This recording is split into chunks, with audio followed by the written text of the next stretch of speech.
Olas Media. Mixed Grounds is proud to present I Just Wanted to Push Record, celebrating arts, community, and culture. Part of the Olas Media Network.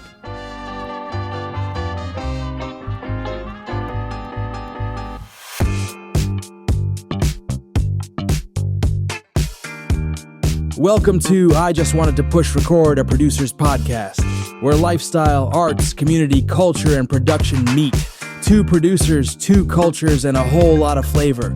Join hosts Lina and JC for fun conversations, cool interviews, sharing tips, laughing through production hiccups, and celebrating the art of it all. Ready to roll? It all starts with pushing record. No, I guess we're recording. I guess we're recording. he was counting already. 5, 4, 3, 2, 1, and you're like, what? Okay, Yeah. pushing record, JC. Yeah. So, okay, this is gonna be fun. I was thinking at the day that I started in Olas, and it just bringing me so many memories, but also makes me curious because we had talked about this like several times, but not exactly like deep into history. And I was wondering, like, you can tell me how was Olas born and how it was like before, because I'm right now getting into my third year, working with Olas, and it's been a ride. It's been a wild ride. Yeah, for And us, with you. Yeah, that's about right. It's been a ride. No, I'm joking. and I spice things up. What are you Yeah, talking this about? is true. That's what Colombians do. They're all about that spice. See, everyone Yeah. needs a Colombian in their lives and in their jobs too. As for that. Yeah. No, yeah. I mean, you're right.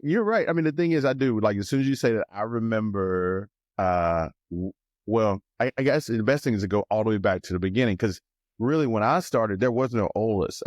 IBC Media. Most people don't know, but Olas is an IBC Media company. Meaning that if you envision this big umbrella, we fall under the umbrella of our parent company called IBC Media, and they've been in business well before you and I met each other, and well before I even started working with them.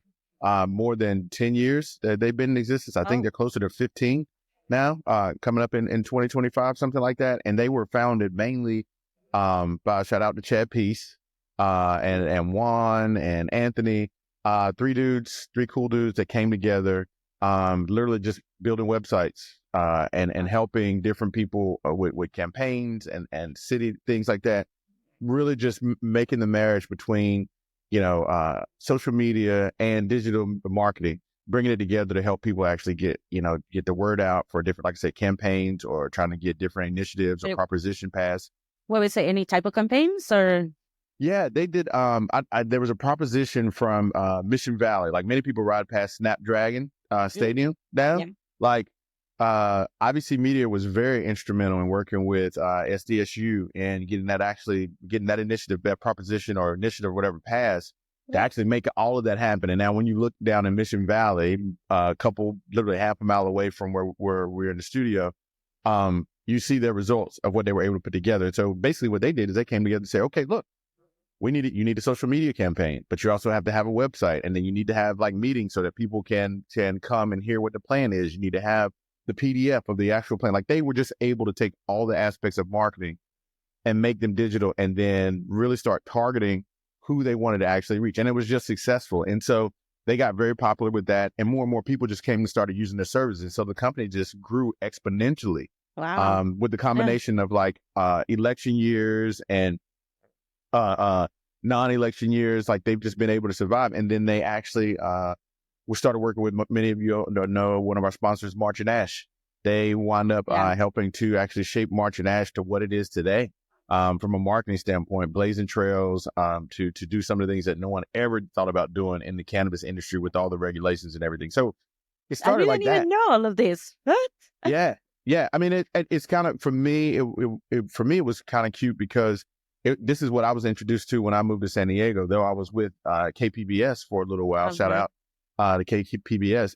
But when I got to IBC Media, it was in the heart of the pandemic.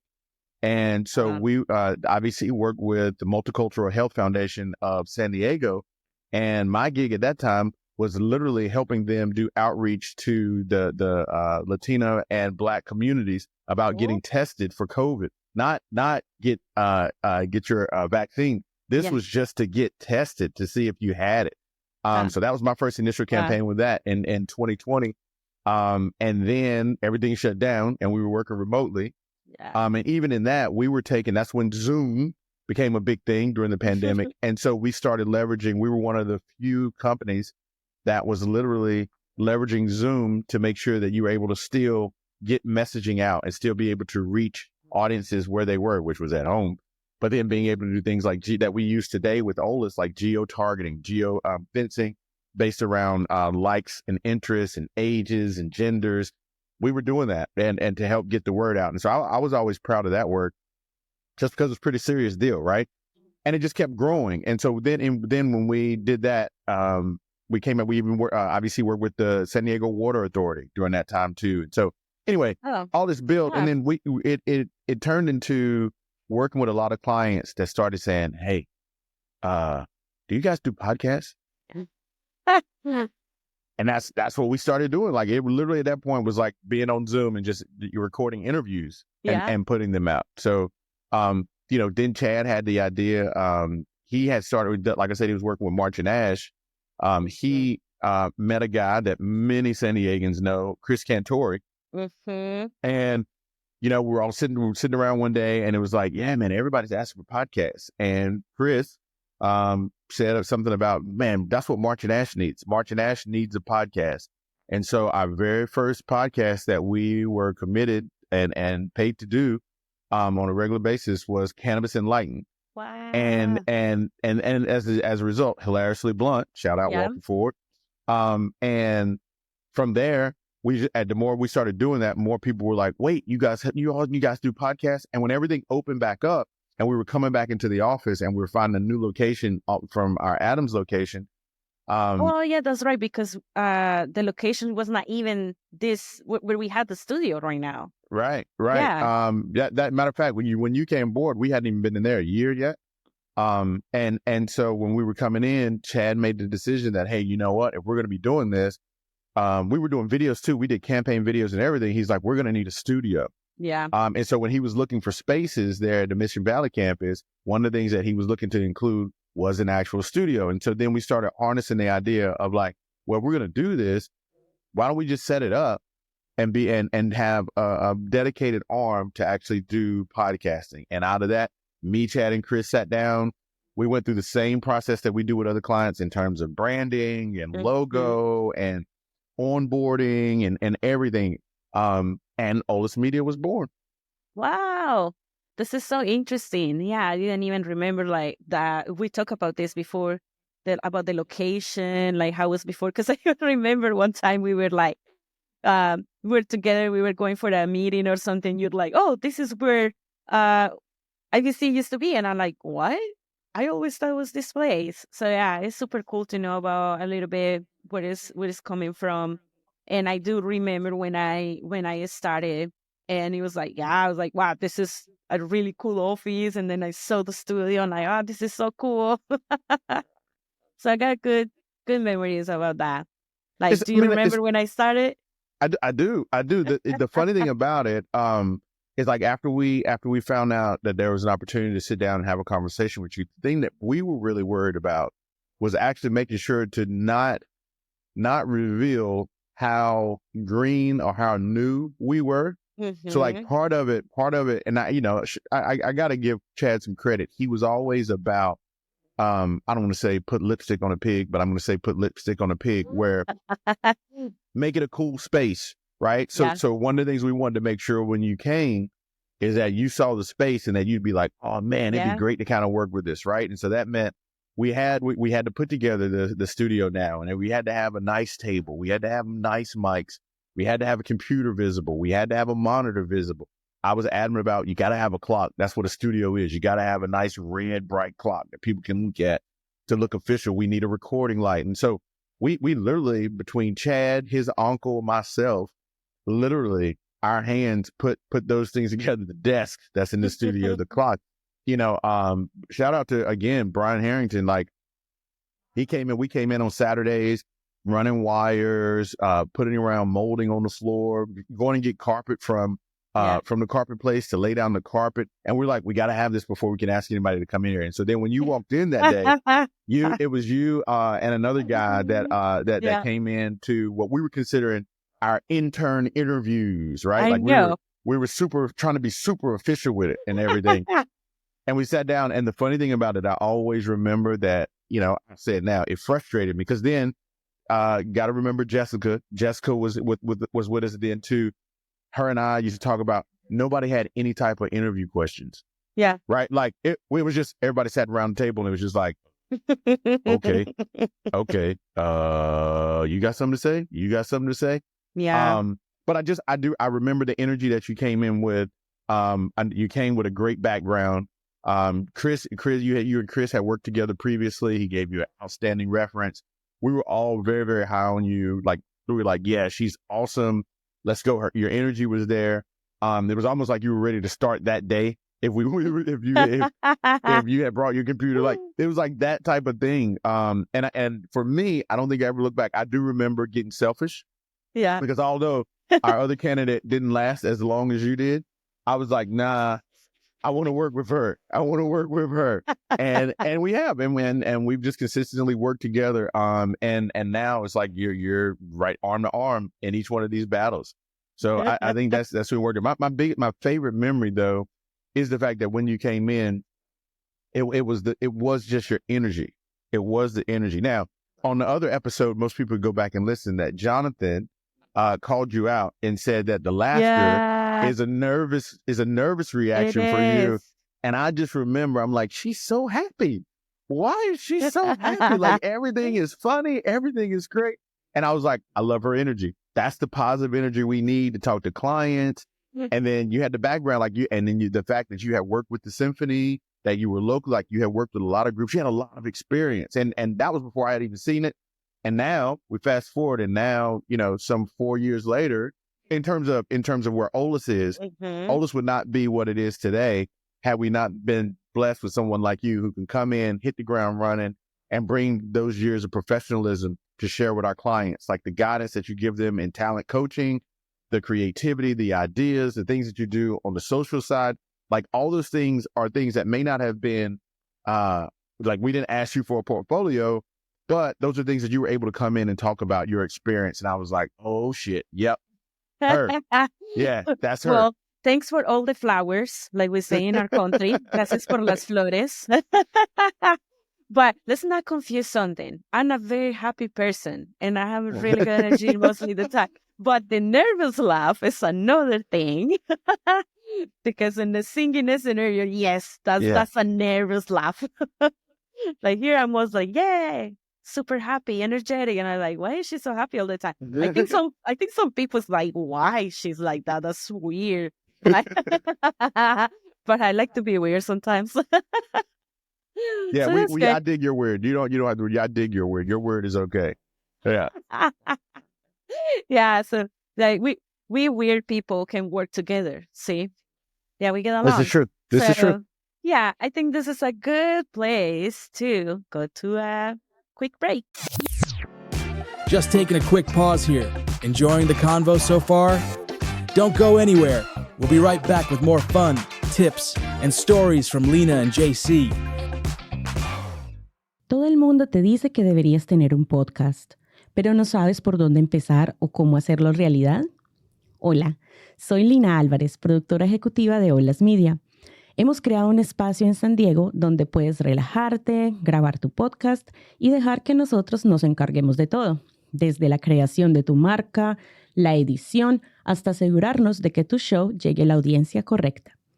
¿Por qué no dejar en manos de profesionales lo que te tomaría meses de prueba y error? En Olas lo mantenemos relajado pero profesional, para que tú solo te enfoques en contar tu historia. Si estás listo para llevar tu podcast al siguiente nivel, visítanos en olasmedia.com y hagamos este sueño realidad. And we are on. Oh, wait. I almost forgot to push record. Now over to Lina and JC. All right, we're back. So we're talking about history of Olas, how we met, how we started to working together, and all those fun memories that has been like, for me at least, like about 3 years.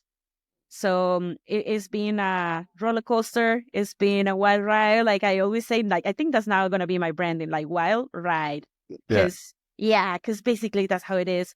But there is been so much growth for me too as a professional, and also growth of Olas itself, what we have been doing and creating. I feel like it's been bigger than what we thought. Every time we bring new clients, new shows, we learn something new. We take the time to learn, to get some webinars, classes, conferences. So yeah, this is something that you need to keep up with technology and information and keep learning because it never stops. No, that's true. That's so true. I mean, and as we do this reflection, I can remember sitting in there with Chad on several occasions. And originally it was like, I mean, let's just try it. Let's see what happens. Let's do this for a year. If it works, then we'll keep doing it. If it doesn't, then we'll find something else to do. And yeah, because it's just push and record. It's just push and record. That's it. I mean, don't overthink it. That's it. Yeah. But the thing that I think is interesting is like you don't know what you don't know. And so even though you come in and you're like, yeah, well, we're just going to do podcasts. Well, we quickly figured out that we had to figure out workflows. Mm-hmm. We had to figure out, what's the best way? What are the best tools? Like how many different times have we switched platforms or tried this? And I think a lot of people don't know that when you approach it from the way that we did, that's what you got to get. That you got to be ready for that. Like how many different, like we've had, we just got new equipment in the studio today from the original speakers that we had, right? Like new equipment and new monitors. Yes. Yes. Someone needed them. Someone needed them. Yeah. Who knew there's no value for broken monitors? Who knew that? Who knew who knew that? Who knew that? But that's what I'm saying. Like to be able, you got to go into it with a flexible mentality. Because, and I think it's one of those things that's a side effect of a new type of media, right? I mean, in comparison, when you talk about podcasts, we've been talking about podcasts, going on 10 years now. But in comparison to like television and radio and theater, this art form or form of media is so much a little baby, a little infant. Like we're not even sleeping all the way through the night yet. Like, yeah. And it's constantly changing. And so I think, people will be surprised to know that how we show up today is not how we showed up, a year ago, 2 years ago, right? Like we do things different, but we've dedicated ourselves and committed ourselves to sticking to the values. And the values have been to be able to provide content creators with an opportunity that has low barriers, and an opportunity to take visions that they have and turn it into fruition. We've got a spot that's out there now. It's like, hey, we've got your back.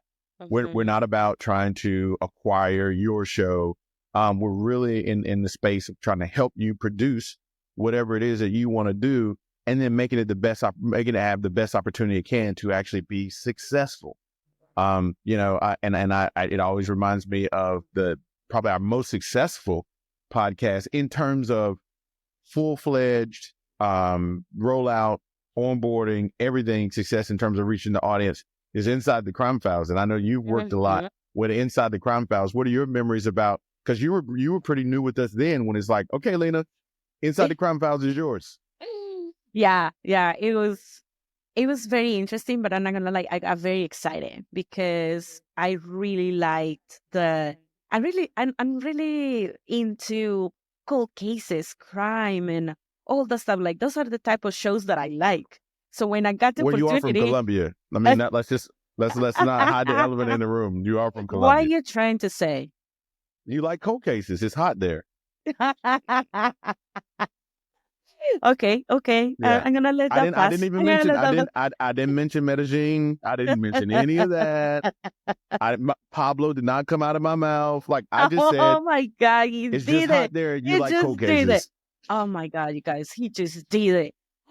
You see what I had to like put it like with every single day? Wow. Wow. Poor me. See? But anyway, I already lost my thought. Okay. So what I was saying. Inside the crime files. You were inside Yes. the crime files, and you were really into cold cases. Yeah. So I got very excited because I really like the feeling, like putting all the music together, all the pieces, the interviews. It was for me like super exciting. In one of those episodes was with the FBI and all these important people, all the victims too. And it was just like, wow, this is just not like a TV show, like that they're just come up with. This is real. And it felt like really cool to work on that stuff and be challenged to make it sound good and to make it sound like, yeah, like a cold case. Yeah, that's one of my favorite memories when I Well, started. and Anne-Marie Schubert, here's a great fact a lot of people don't know. Mm. When Ola started, Anne-Marie Schubert was actually running for Attorney General of the state of Oh, that's right. California. She was the DA out of Sacramento that was responsible for solving the Golden State Killer case. And then she Mm. decided to run for office, and we created her podcast so that she'd have a way to kind of highlight the things that she had actually accomplished. So it was able for her to go back and look at these cases, talk to a lot of the detectives and the FBI that she had worked with before, to display some of the things that she has done over her career. And so from that, after the campaign was over, unfortunately it was unsuccessful. But she then said, I want to keep doing the podcast. Yeah. And so we continue to do the podcast. And I encourage anybody, if you haven't heard an episode of Inside the Crime Files, go over to olasmedia.com right now and Yeah. treat yourself, because it is, from the way we put it together, it's one of my favorites because we had probably the most creative freedom outside Yeah. of now. I just want to push record. Yes. We had probably the most creative freedom where we were able to take archive audio, archive news clips, put them together. We were able to create awesome intros. We were able to choose the music ourselves. Yeah. But we also had we had courtroom footage that Anne-Marie had access to, that she could supply us with. I don't know if you know this, Lina. Anne-Marie was actually, I don't know if it was Dateline, but she was actually on multiple like crime shows before she was even on Inside the Crime Files, based on the Golden State Killer and a lot of the cases. So she was like polished when it came down to just being on air and stuff like that. But yeah, she was awesome. Wow. Yeah, no, that part I didn't know. But when she was sending all the articles and also YouTube videos about all the court cases and everything, I was like, wow, this is super cool. And then it was amazing, like that we could take some clips from it and adapt it to the show to definitely get the feel. And this is something real, something that happened. And yeah, that's super cool. One of my favorites. So go listen to Inside the Crime Files, because I remember too, after like a year, I was working on it, and all the work that we were doing together with Inside the Crime Files, we got the top 20 prosecutor podcast. And that was just, yeah, it was really good. And it's just a good feeling that we're doing a good job and people likes it. And the host was just, yeah, very thankful. She's like, I never imagined this was going to be like this. Well, and it's to your point, it's a testament to when you get, we had another episode where we talked about like making sure all the elements line up appropriately. I think that was the first occasion where things were lining up appropriately. We were releasing it on a regular day. We had ads promoting the show that were going out on the right time. She was doing the emails, the e-blast about each episode. She was active on social media. Yeah. And then we saw it reflect not only in the numbers of listenership and downloads, but to your point, to be recognized and have other content, not creators, but other platforms reaching out to us saying, hey, we've seen this podcast, or to see Apple reach out to us and say, hey, Spotify to say, hey, this is a great show. Your numbers are growing like crazy. And see, and I think that's what allows us to be very convicted when we're talking to other, convicted is a pun, by the way. That's how we can be convicted about when we're talking to other clients about, here's why it's so important. It works. What we know, what we do works. And that's why we're so committed to, making it happen. So yeah, that's true. Yeah, because let me say something like, when was the first episode launch for Insider Crown Files? That's a great trivia question. Yeah, it was like 2021. Yeah, yep.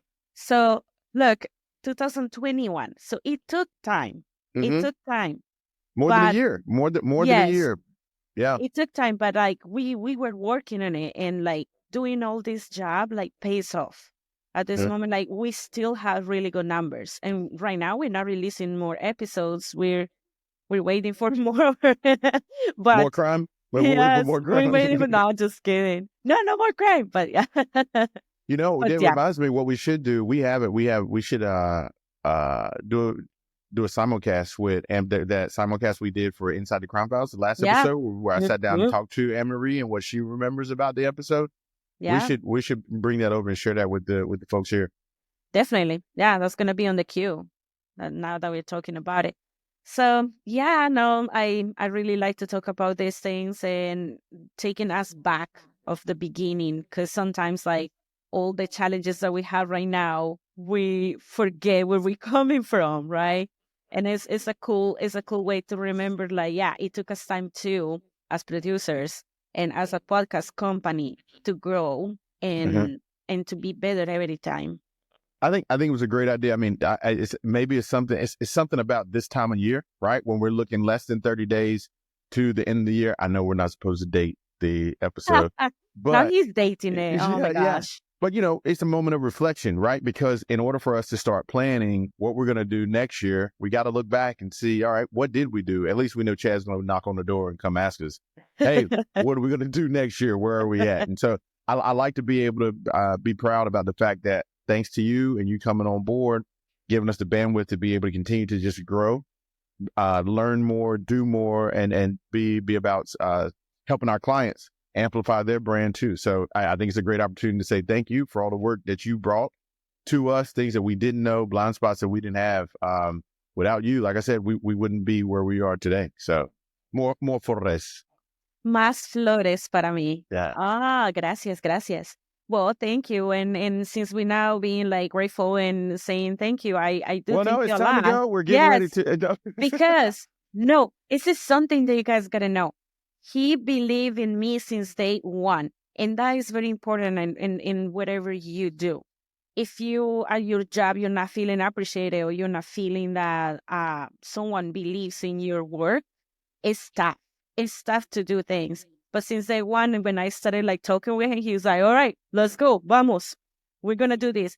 And then, so I feel that confident, and I felt that I could do a lot of things. And even though sometimes I was not listening to him, I was just like doing this. And I'm like, well, what do you think about this? Like, it's that freedom to create things on your own. So I do appreciate that a lot. And he's been a great mentor to me. So yeah, thank you. Thank you, Olas. Thank you, JC. No, it's great. It's great. And because we didn't even get into this, talk about what growth looks like. And then I guess we can get out of here. Is we've gone from just being a podcast company and just pushing record in the studio to creating mobile studios. You were instrumental in helping our friend Craig and the group over at Firestorm. I don't even know if we can say their name on there, but to help them create. Yeah, not only we're creating a remote studio out of a container, right?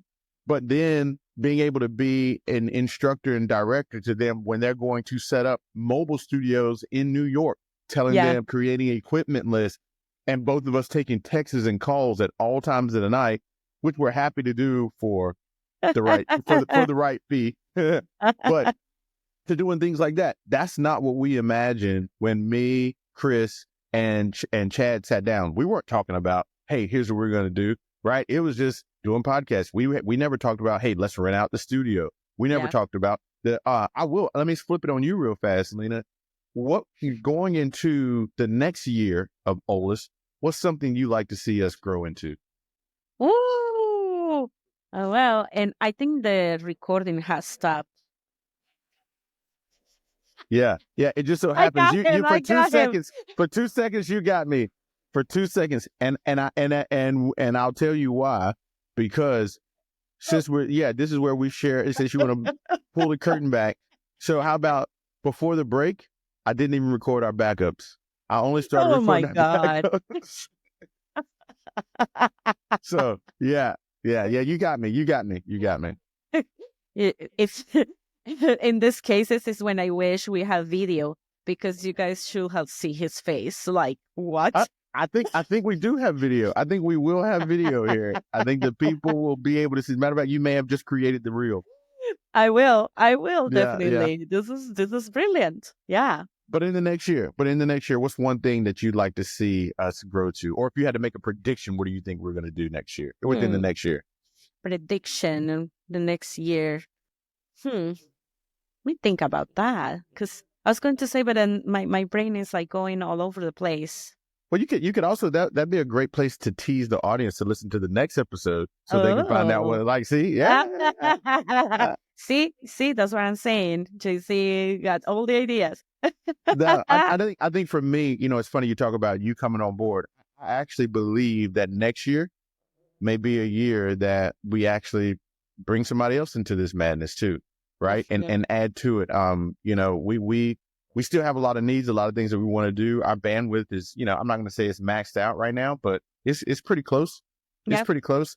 But I'd like to see it. I like to see us do that. That would be kind of cool to enlarge the team and have somebody who maybe could handle, the social aspect, like giving us the social media strategy. We got some growth areas there. So, hey guys, if you know anybody who, really wants to flex their muscles in the social space, tell them to reach out to us. The other thing that I'd like to be able to do, I really believe that there's a growth opportunity for us in the live streaming. I've always believed that it's something that's kind of new to me. Like even last night, I went to a Giving Tuesday event, and I'm sitting there thinking, and what they were limited by was the number of people they could actually get into a room. And then what I found out at the after party is that their budget for feeding everybody was limited. So then they could only invite or accept RSVPs from so many different people.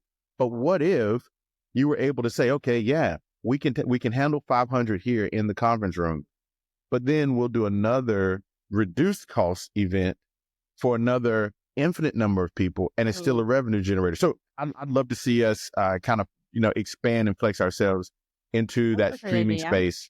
Yeah. Like when we went to Comic-Con.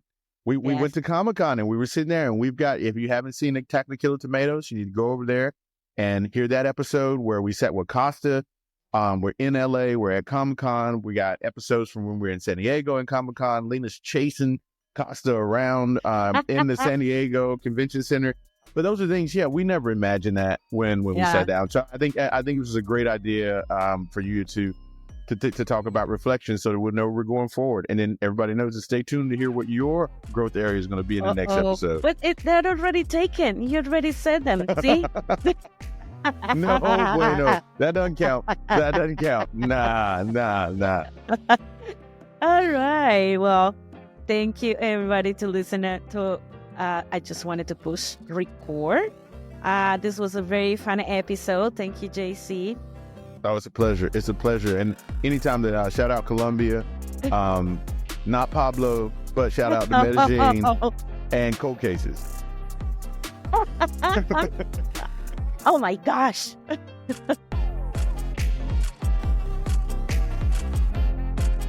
Thank you for listening to I Just Wanted to Push Record, a producer's podcast.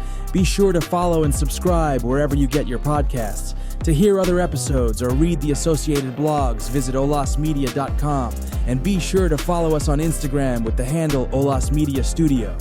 I Just Wanted to Push Record, a producer's podcast, is produced in studios in San Diego, California, and Tijuana, Baja, California. Olas Media is an IVC media company. Olas Media.